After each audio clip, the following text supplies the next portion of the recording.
Аллах субханаху ва тааланың тағдыры келген уақытта оның тағдырын өзгерту кімнің қолынан келеді? Ешкімнің. Тағдыр қаласаң қаламасаң басыңнан өтеді. Бірақ өтіп кеткенде адам екіге бөлініп қалады.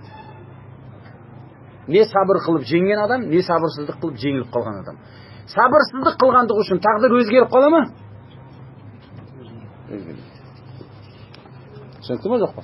Тағдыр солай жазылған болса қалай солай өтеді, қаласаң қаламасаң. Мысалы бір адам, көп реттен айтамыз ол нәрсені, арам жолменен байимын деді, солай ма жоқ па? Аллах жазбаған болса ала ма сол нәрсені, алмай ма? Қай бір жолдардан іздемесе бәрібір алмайды.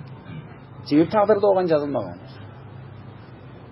Екінші адаммен іздесе біраз сабырдың артында алу мүмкін бе, егер тағдырда жазылған болса? Жазылған болса алады. Сол үшін біз намаздан кейін дуа қылатын дуаларымыздың бірі не ол?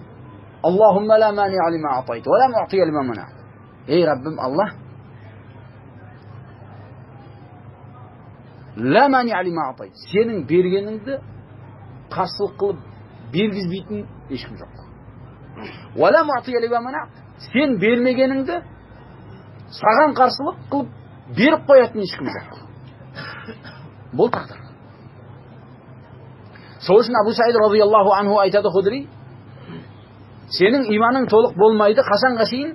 Аннама ахтаака лам якун лиюсибак ва ма асабака лам якун лиюхтияк.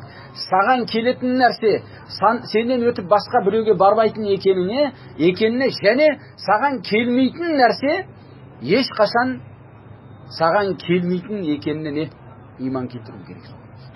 Саған келіп жатқан нәрсе сенен өтіп ешқақа бармайды. Саған келмейтін нәрсе қанша жүгіргеніңменен саған келмейді, сол жаққа бару керек. Сол үшін бізде елді айтады, жүгіргендікі емес, не дейді? Бұйырғандікі дейді. Ол деген жүгірме деген емес, жүгір сен. Келешекте тәуекелде келеді о нәрсе. Түсінікті ме жоқ па? Жүгір, әрекет қыл, себебін ал. Шариғатқа сай.